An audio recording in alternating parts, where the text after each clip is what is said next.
What's going on, everybody? It is your main man, Big Ive, the talk of the town, Mr. DETVCH.com. You dig that, right? Yeah, that's nice. It's your main man. And I'm here in the basement, and I'm here with my main man, Matt Meyer. Well, I'm sorry, Matt. County Executive Matt Meyer. Matt Meyer, County Executive, NewcastleDE.gov. Oh, man. It doesn't have the ring. It doesn't have the ring? It doesn't. I mean, it has a ring. It has a ring, but not the ring. DETV.ch. That's good. How you been? I'm doing well. It's impressive to see how far Big Ive has come. Man with the van, man with the plan. He's now taking over. He's got a nice studio. Things we do, Big Ive is help to grow small business. I'll talk about it a little bit later. Right. But it's impressive. You're a great example of that. Thank you. Everybody in the community is really proud of you to see you grow and keeping it positive all the time. Man, I appreciate that, Matt. It is what's been so amazing about this whole journey is that I like meeting everyone. Right, and then starting at ground zero, now watching everyone become just changers, world changers, and community changers. So it's definitely been a privilege on my end just to watch how people said, you know what, I know I could do a great job in that position, just like how you did in 2015. I remember, you know, I know I could do a great job, and I want to be that change agent. And it's awesome to see people like you, Mimi Brown, Senator Lockman, you know, just amazing people doing Representative Brown, excuse me, doing amazing things. So Matt, again, welcome, Brent. I really appreciate it. Before we get started, I just want to say one thing. There's been on a serious note, there's been a video circulating around social media this weekend, a very serious video that calls into question conduct of a couple of Newcastle County police officers. Right. I just want to communicate absolutely clearly to people that we hold all county police officers to the highest standard of professional conduct. The video is alarming. It's concerning. Yeah. It's important we don't rush to judgment. And an investigation is already well underway to understand what happened and hold those to account. Well, look, I was going to mention that. I was going to bring that up because, you know, one thing is people want to see, they want to know, like, they don't just want to know the fluff. They want to know all the, you know, the problems, but most of all the solution behind the problems. One thing I can tell you without a doubt is that the overwhelming majority of county police officers do what they're supposed to do every single day and do an excellent job of it. I think that we hear so many compliments of the work of our uniformed officers, actually not just our police, but of course our paramedics, our fire service volunteers, our 911 communicators as well, who, as I'll talk about a little later, are answering 911 calls faster than ever before. I heard, yeah. Faster than ever before in county history. It's about 30% faster than they answered them in 2016, the year before I came into office. Wow. And since we're speaking about change, and thank you everyone out there for I love everyone because they're like, yo, Ive, you got to echo. So thank you everyone. Immediate response. And immediate response. I love it. Thank you everyone. So Matt, while we're talking about that change right there, what other changes that had taken place in you being county executive from the previous administration? So we've done a whole lot. One thing we've tried to do a little differently is economic development. Economic development traditionally for governments is about going out and trying to lure large companies to come here. You pay them millions of dollars or give them large tax breaks. Right. What we're focusing our economic development activity in the county on is growing businesses within the county. So how do we get young adults, mid-career professionals, even some retired professionals who have ideas to start their companies and create employment right here in the county? And how do we take small business people like yourself and say, hey, if we can take 1,000, 2,000 small businesses in the county and get you each to create 1, 2, 3 extra jobs, if we can help enable you, that's 5,000 jobs right there, huge amount of jobs. So we created something called NCC Innovates under the leadership of Tamara Morris. She's doing a fantastic job. If you haven't already, check out nccinnovates.com. nccinnovates.com. And I actually have a video, and I'll put the video in the link below. When you guys were at the mill, when you were talking about when you revealed NCC Innovates, and that was an awesome time that day. So I have more video and more information about it, so I'll make sure I put that in. And that's when Tamara came and tied me up, and you guys took advantage, not took advantage, but took my show and explained it to them. So that's something a little new we've done. We've also done things like when I came into office, one thing I heard a lot in the campaign, along with my team, we knocked on nearly 10,000 doors across this county.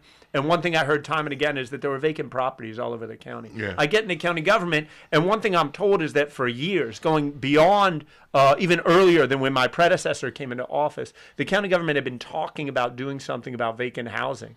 All these vacant properties across the county, but hadn't really done anything. So I put my chief of staff, Andrea Allman, on it. I said, we need to continue these meetings within the county, but we got to make sure we actually achieve something. You know that as a small businessman, you can't just talk. You actually have to achieve. We set up some metrics, and we've reduced the number of vacant residential properties in this county within the last 18 months by over 40%. What? Yeah. 40% is not a number to laugh at. That is a huge number. Nearly half. We had 1,350 vacant properties in mid-2017, and now we're down around 900. Oh, so let me tell you guys right now, this is a special episode. Now, this is just the beginning of episode of shows that we got, but this episode is called Candidate Check-In. And what it is we're going back from candidates that's 2015, that were running in 2015, got elected in 2016, and we are asking them questions about their, how long since they've been in office, what have they done? It's pretty much like a report card, so to speak. And Matt was one of the first that said, Ivan, I accept. So if you have any questions, feel free to put it in the comments. We have a plethora of questions, not too much because Matt got to roll in a little bit, but we have some. So if you have any questions, feel free to put them down for a candidate check-in.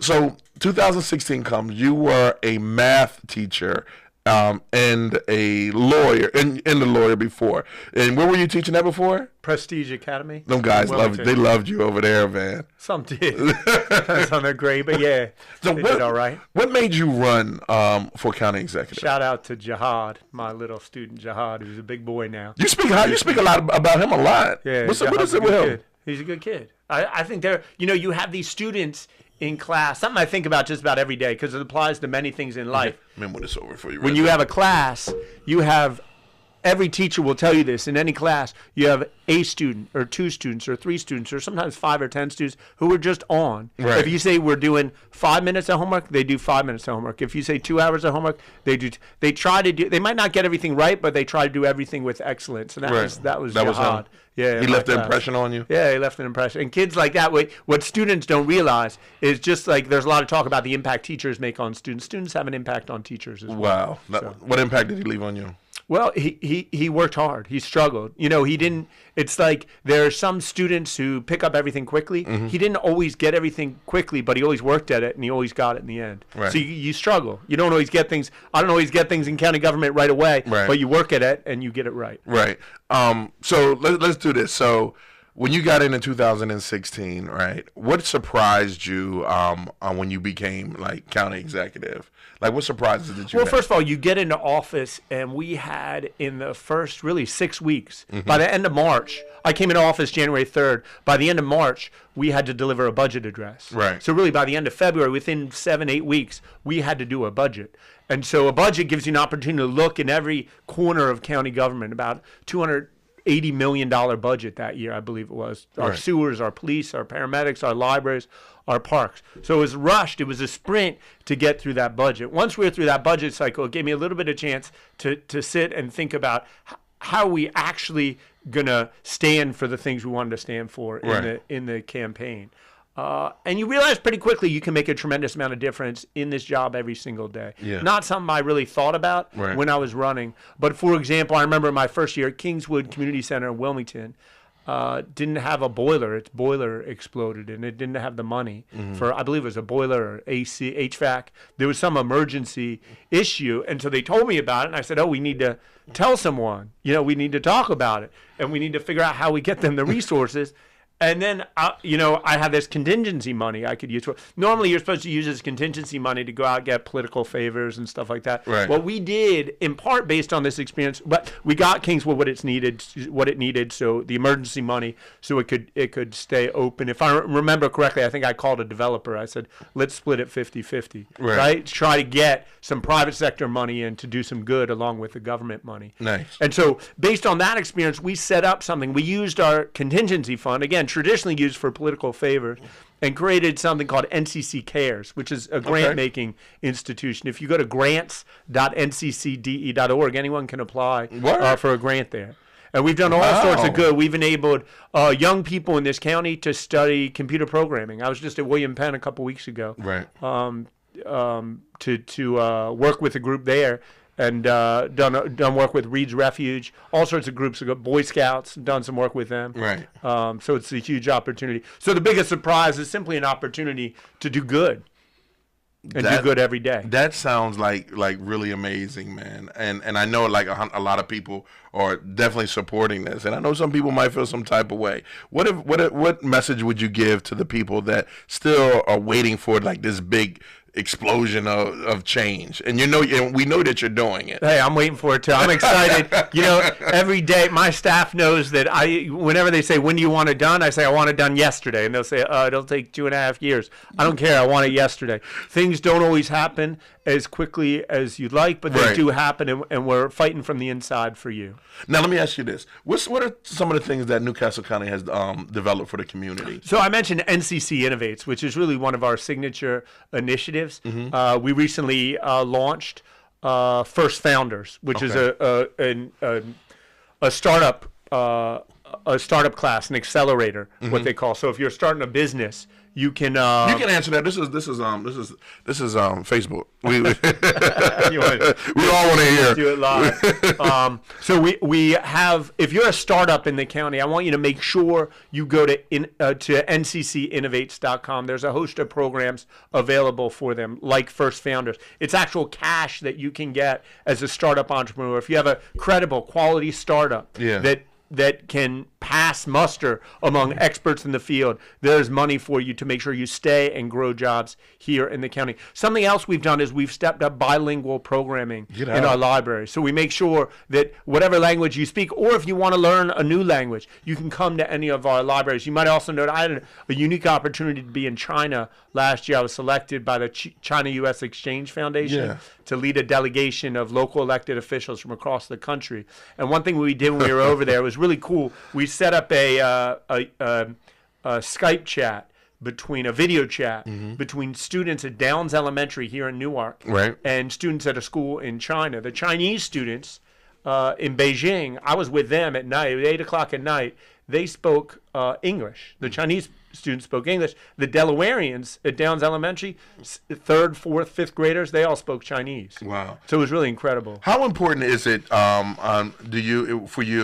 for children, for people, just to be bilingual? Because I know right now you speak 4 different languages, and when I found that out, I was like, what? Like, wow, that communication, crushing that communication barrier. Like, for example, when I was out there with you, when you was campaigning and I was getting some footage, here come a group of people, right? And you just fell right into the conversation. They started speaking Swahili. They knew you, and you guys were just coming back and forth with that. Look, we live, I don't want to out you in your age, but we live in a very different world than when we were kids. Yeah. It's a much more global world. And if we teach these kids from a young age, second, third languages, we are opening up a world of economic opportunity, but also cultural opportunity and experience to understand the world in a different way, in all sorts of ways. Obviously, opportunities to make money, but also opportunities to eat different foods, to go to foreign places, to understand different religions. And that is so powerful and really will make a stronger county, a stronger state, a stronger country. I also should add something that was really interesting. I went to Downs Elementary. I know many of you know about the really high-quality, intensive bilingual programs in Delaware, where Chinese and Spanish are both taught from a young age, thanks to the great work of the State Department of Education. I'm in this Chinese class, 3rd graders at Downs Elementary, learning math in Chinese. And it's amazing. When you go there, they're taking notes. 3rd graders, Delawareans, like you and me, taking notes in Chinese. So I said to the woman at the State Department of Education, I said, well, this is great, but what do they do on their standardized tests? They're taking math in Chinese. The end of the year, they get the test, it's in English. You know what she said? What? Their test scores are off the charts. It's off the charts. For whatever it is, they already know English, right? So you teach them Chinese, and they're just hitting it out of the park. And there's all sorts of research that shows kids who speak a second language by third grade, they're going to college. Right. They're doing amazing things, and we need to give every kid in Delaware that opportunity, at least the opportunity to choose to do something like that. Awesome, sweet. You've been in through since 2016, and I know you faced 2007. I was elected in 2016. Yeah. And I know you had crazy challenges, right? What type of challenges have you faced? Being, this your first year in politics, so you wasn't a politician. Yeah. So, and I still don't think I am. I still got to pinch myself. Good. Look, I still fashion myself as an outsider. I still think we got to do more. We got to do more, faster, better, a higher quality. I came in and I said, hey, we need to be more honest, more transparent, and more efficient than ever before in county government. Right. And we're still working towards that. We need a government and a community that's safer, right? That's greener and is cleaner than any Newcastle County we've ever had before in our history. And we're constantly working towards that. So some of the challenges is just things don't ever quite happen fast enough. Right. I really enjoy some of the coalition building, particularly county council. When councils, both county council and city council and even state legislature, when they do things wrong, it's on the front page. When they do things right, often it doesn't make the newspaper. There are some extraordinary colleagues I have on county council who have decades in government. Councilman Penrose Hollins is one of them, who's doing tremendous work on what's called inclusionary zoning. Okay. Zoning traditionally in this country, like land use and zoning, which is stuff that to most voters just isn't that interesting. Right. It traditionally was used in this country to keep certain people out. Get out. Right? Yeah, we don't want Jews living here, and so we zone and we put deed restrictions in to keep people out. Same with black people, right? Same with people, non-moneyed people. Right. Sometimes back in the day between Catholics and Protestants, they used it to keep people out. And while we don't have those rules anymore, the legacy of that continues. You can see it in our neighborhoods. And Councilman Hollins has educated me and worked very, very hard to make sure that, hey, how can we have zoning rules that not only obviously don't say you can't live here or you can't live here, but they also try to undo some of that past wrong. Wow, it was like the movie Black Klansman. He was like, yo, if you want to you could be like politicians and old laws are just a way to hide racism. So I can see what you're saying now with those zoning laws. It's important to get rid of those. Yeah, something I learned in law school. There's something called de jure racism and de facto racism. De jure racism says black people cannot do this. Right? Asian people cannot do this. You don't see that much in our laws anymore, but there's still de facto racism. The zoning categories will be written in a way so that realistically we're keeping out those people. Wow. Right? So we're doing everything we can in partnership with Councilman Hollins to make sure we address that. Right. Well, if I can add one thing specifically we've done, thanks to the work of Councilman Hollins and numerous other county council people, over the years we've built up a housing trust fund of $1.6 million, and we haven't had clear guidance on what to do with this money. We just put together a team that's a board that's going to be meeting hopefully within the next 2 months. That's going to start, how do we put this $1 million to work for you to address some of these housing inequities? We have $20 million annually in housing programs across the county, but how can we identify what the gaps are and put this additional money to use for you? Wow, it sounds like you guys over here, not you guys, I'm talking about you and your team over in Newcastle County are doing a heck of a job. What are some of the lessons that you learned through this whole process thus far? You listen to your team. I came in, I really wanted a diverse team. I wanted a team that looked like the county and represented different perspectives. We put together what by far is the most diverse leadership team in county government history. I've been told it's the most diverse leadership team in the history of any government in the state of Delaware, and we did it by sort of disregarding disregarding all that stuff. I just said I want to pick the best people and put together the best team, and we have an extraordinary team. So one lesson is that you really got to listen to your team. My team does amazing work keeping me away from from pitfalls. You have instincts about what you want to do. Right. And sometimes those are right, and sometimes those aren't right. And speaking of team, I want to talk briefly about the police department. And you're talking about diversity. Chief Vaughn, can you talk about some of the accomplishments that he has brought to the table? So let me just say about Colonel Vaughn. When I was thinking about who to appoint police chief, one of the first things I had to do when I was sworn into office is appoint a police chief. Someone came forward to me and called me and said, "You don't know me, and Colonel Bond doesn't know me, but he arrested a family member of mine over a decade ago."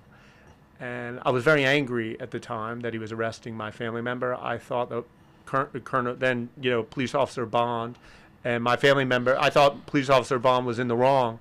But I still remember he did it with respect and dignity. And I'll never forget the respect and the courtesy he gave us. Wow. He basically said, you did something wrong. You're being punished because you did something wrong. You have a right to an attorney and all sorts of stuff. But we're going to treat you with respect throughout this process. And that's the way he leads the police department. There are rules.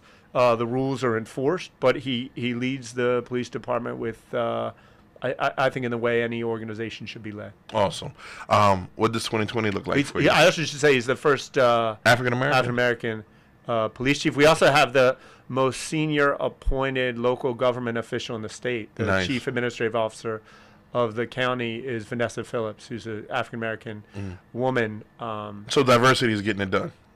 Yeah, diversity is getting it done. I mean, it's amazing. It's just really good people working really hard. Yeah. And all we did is when we hire, I demand that for every position in county government, we look under a rock. We look everywhere we can find for a diverse pool of candidates, and then we pick the best person. Amazing. That's what I like to hear. So the question is, what 2020 look like for you? Look, everybody wants it from like 2 days after I won the primary. I hadn't even won the general election in 2016. Right. I saw someone, they came up to me. They're like, "Oh, so you're running for Senate in 2 years? I'm like, "Are you like?" I got to figure out where my office is at the county, right? Right.